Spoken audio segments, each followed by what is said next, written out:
I would like to say, if this goes on, and perhaps if the connection breaks down, you can all raise your hands once again if you can't hear me, because I can only see you, I can't hear you at the moment.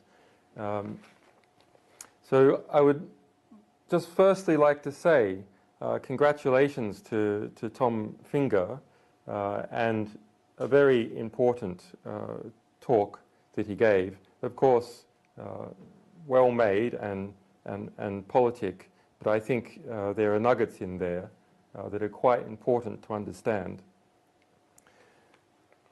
I was involved in 2007 and 2008 at looking at what was happening to Iran. Now, from that process, I'm fully aware of some of the pressures that were on Tom. A lot of people did a lot of good work. Perhaps the most important was Tom Finger's in trying to correct the movement towards war with Iran based on lies. And it is incredible to think back at those times that it was only in 2003 where the worst modern deception of the Western world occurred, where we went to a war in Iraq based on lies in 2003, and over 100,000 people were killed and millions of Iraqi refugees displaced as a result.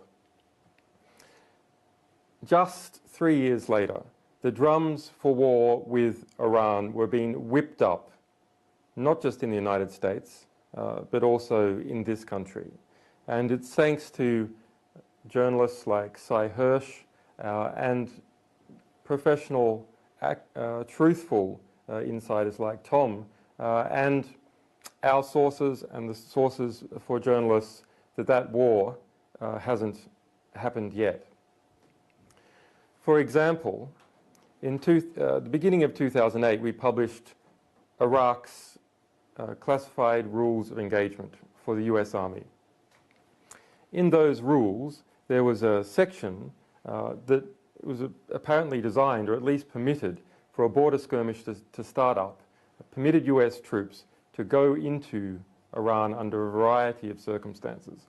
And at the time, there were disputes in the Gulf with ships approaching one another, a very heated moment, and the US mainstream media and the White House ramping up any little small incident. One of our sources provided us with those classified rules of engagement. We published them in a deal that we set up with the New York Times to get greater impact for it. And as a result, the Iranian government held a press conference and said, don't you dare come over into our territory like that. We then got hold of the next edition of these classified rules of engagement, and that part had been removed from it. The procedures had been tightened up. If we look back in the history of war, something between 20 and 50% of all wars have started as a result of these border skirmishes. That source has never been revealed. I assume that he or she is happy to have contributed to history and to human rights in that way, and he goes about his business.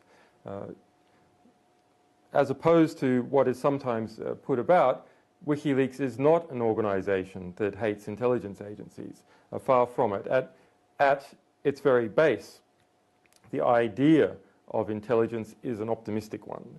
It's that one can understand the world, one can apply intelligence to understand. The problem is the corruption of those agencies, and that corruption comes about because of secrecy.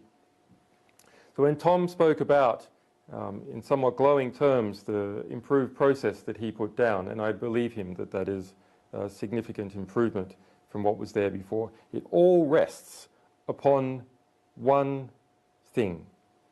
It rests upon the abilities of people in those agencies to get out information to the public when those processes are not followed. We might have depoliticized analysts working in intelligence agencies who are, to all intents and purposes, mere robots.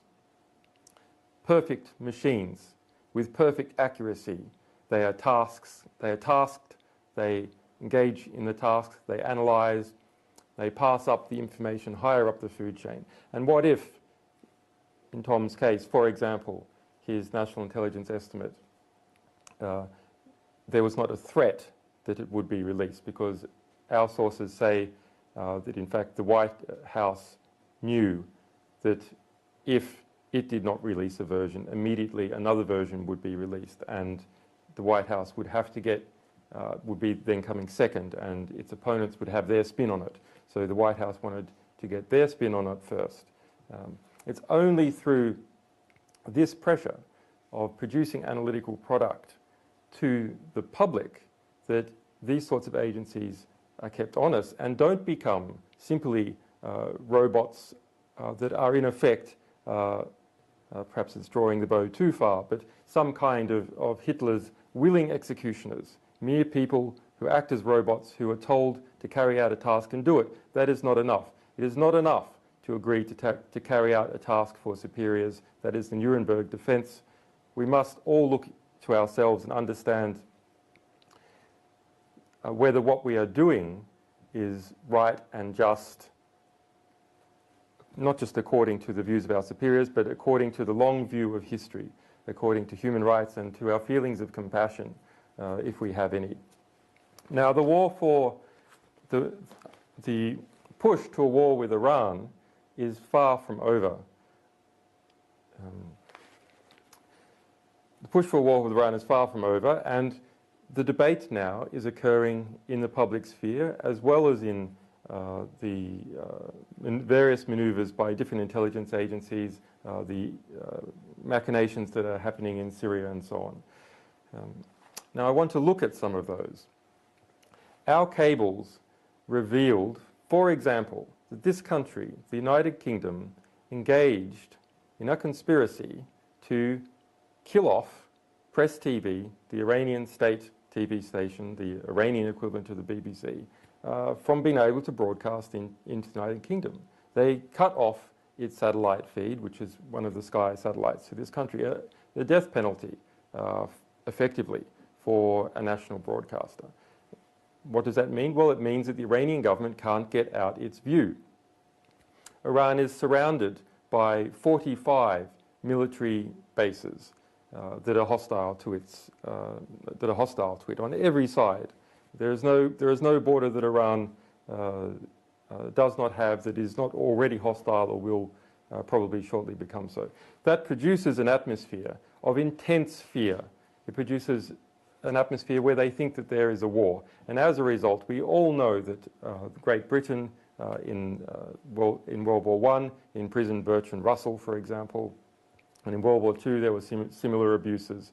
The Iran fears means that the sort of human rights abuses that we claim about, the human rights abuses that are correctly looked into in Iran, have very little chance of resolution because the leadership of that country is so terrified about being invaded. Now, I want to draw this back to something that is personal to us and personal to WikiLeaks. The internet has become the most important device for revealing the truth, at least since the beginning of the printing press. It has become the #1 antidote to TV. Democracies are always lied into war.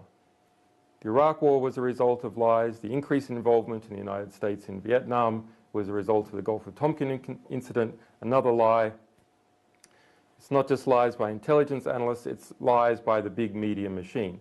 And what is in the big media machine? Well, it's the various institutions that get too comfortable and too close to the table of power, the very table that they are meant to be reporting on and policing and getting into the historic record.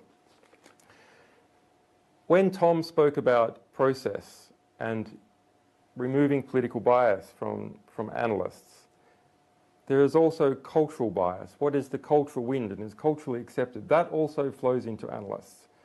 Now, producing cultural bias is something that we must watch more closely. It's not just about what facts are reported on the BBC News. Those are important. But there are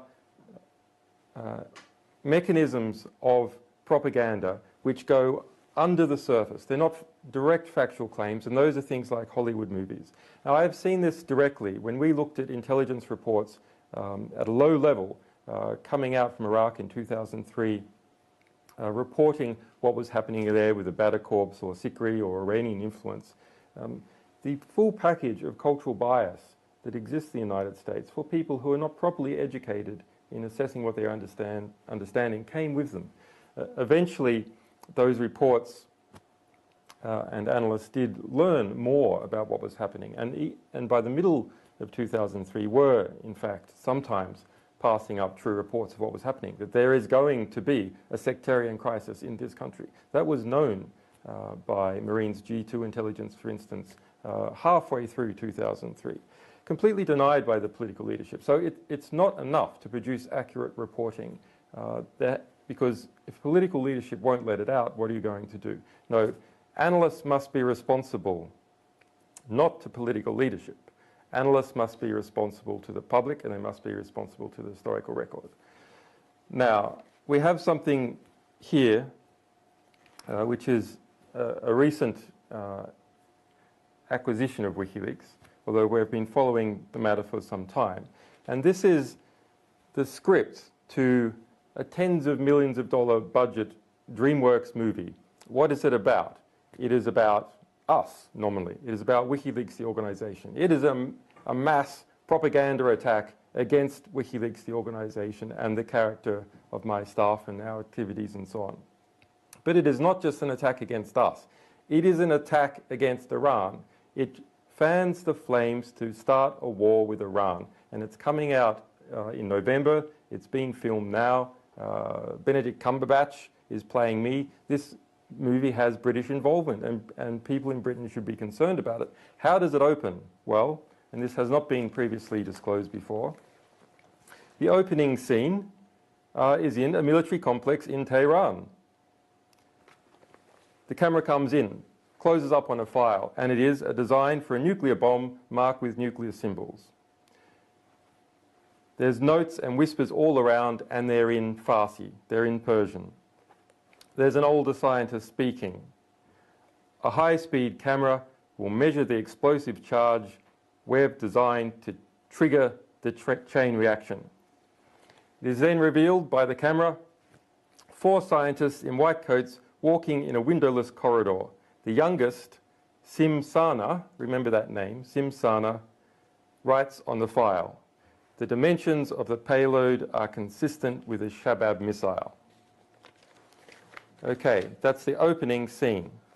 Iran is working on an atomic weapon. The opening scene of a film about WikiLeaks. How does this have anything to do with us? Well, we'll come to it. The next scene concerning Iran is in Cairo, where that Iranian nuclear scientist is meeting a US CIA agent, Kate. Close up again on the handwritten diagram of a nuclear bomb, the same diagram as we saw in the opening. And Saman says, "I copied it from memory." I copied it from memory.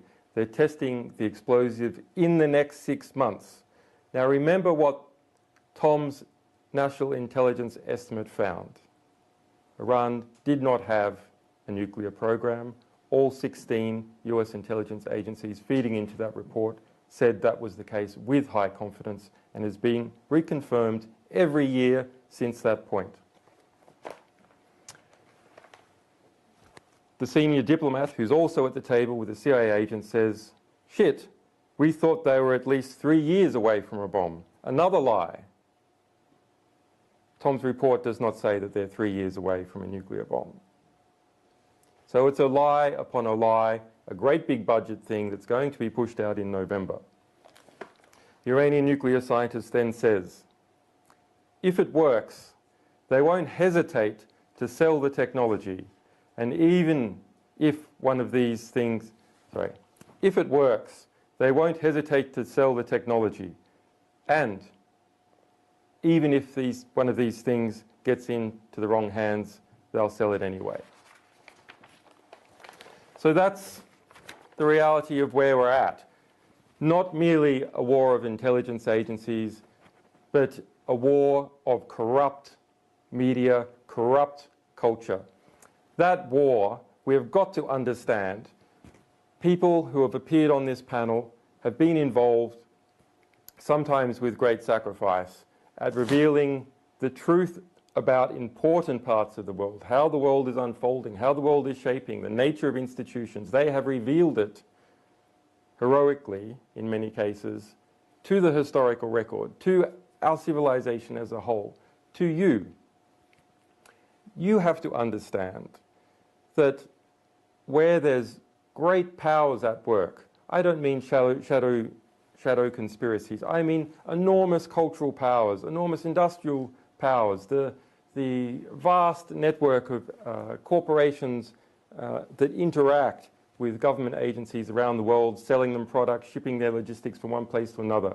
The National Security Agency, for example, now has approximately 70% of its expenditure pass through Northrop Grumman, Lockheed Martin, etc. This produces a lobby that pushes in particular directions. How is it that such a lie got into a script about WikiLeaks? How is it that in the light of that national intelligence estimate that anyone could think that it was tolerable, acceptable to foist that lie upon the public, that it would make it all the way through the Hollywood system, that distributors would pick it up? Because they perceive that that is where the power lies in the United States. They perceive that it's perfectly okay to slander an entire nation, that it's perfectly okay to beat the drums of war like that, because people in that system want the war. They want it. We have to understand that everything that we see, read, and hear is produced for a purpose. It's produced as a result of incentives. Other material is not produced. There are disincentives to not produce it. We walk almost sleepwalking, almost blind every time we open the newspaper and read an article. That particular journalist wrote about that for a particular reason. They felt that their editor would accept that. They wouldn't have to argue with them. The editor felt that the proprietor would accept it. The journalist felt that the people that they deal with in their community would like it, and in fact might even pat them on the head and take them to a fancier cocktail party, or perhaps even give them a better position in Oxford. All these things influence how our society, our civilization is documented. Now, working against that trend and against that current of corrupt, powerful organizations producing a distorted perspective of the world has been the internet. For the first time in history, that has allowed one person with some truth to speak to every single person who wants to hear that truth. It is the great antidote. There is a war on for control of the internet. That war takes place on the one hand by producing incredible propaganda and hyping up threats about how the internet is dangerous. On the other hand, it involves introducing mass surveillance systems to surveil all of the internet. Different countries see the effects being brought by the internet and the political liberations being brought by the internet. And powerful groups in those countries feel fearful and they feel destabilized. And as a result, they want to find some way to control it and to know it. The knowing part of it comes from surveilling every trans-border communication that occurs between Great Britain and the United States, between almost every country in Latin America and the rest of the world, because their communications have to pass through the United States to reach Europe, pass through the United States to reach Asia, and sometimes even pass through the United States when one Latin American country talks to another, simply because the communications infrastructure has been passed that way. This is collectively the greatest transfer of wealth that has ever happened, the greatest theft of information that has ever happened from every single one of us who uses the internet into the bowels of secret agencies. Now, if those secret agencies were working on our behalf, perhaps we could accept it. If, as soon as possible, that material would enter into the historical record, would enter into the record of our civilization, where we could all individually make decisions using that information to produce a better, more harmonious world, then perhaps it would be tolerable. But it is not tolerable in its current form. And so it is up to decent people, good people, still working inside of government, inside of private contractors that are engaged in these sorts of behaviours, to get it out to the public, to get it into the historical record, either by doing it anonymously, which is of course what we favour. Stay in there 30 years, work with us for 30 years getting out this sort of information, or by going public and standing up and fighting to describe the truth of what they've seen. Thank you. Talk that he gave, of course, well made and politic, but I think there are nuggets in there that are quite important to understand. I was involved in 2007 and 2008 at looking at what was happening to Iran. Now, from that process, I'm fully aware of the Western world occurred, where we went to a war in Iraq based on lies in 2003, and over 100,000 people were killed and millions of Iraqi refugees displaced as a result. Just 3 years later, the drums for war with Iran were being whipped up, not just in the United States, but also in this country. And it's thanks to journalists like Cy Hirsch and professional, truthful insiders like Tom and our sources and the sources for journalists that war hasn't happened yet. For example, in the beginning of 2008, we published Iraq's classified rules of engagement. I would like to say, if this goes on, and perhaps if the connection breaks down, you can all raise your hands once again if you can't hear me, because I can only see you, I can't hear you at the moment. So I would just firstly like to say congratulations to Tom Finger and a very important share of some of the pressures that were on Tom. A lot of people did a lot of good work. Perhaps the most important was Tom Finger's in trying to correct the movement towards war with Iran based on lies. And it is incredible to think back at those times that it was only in 2003 where the worst modern deception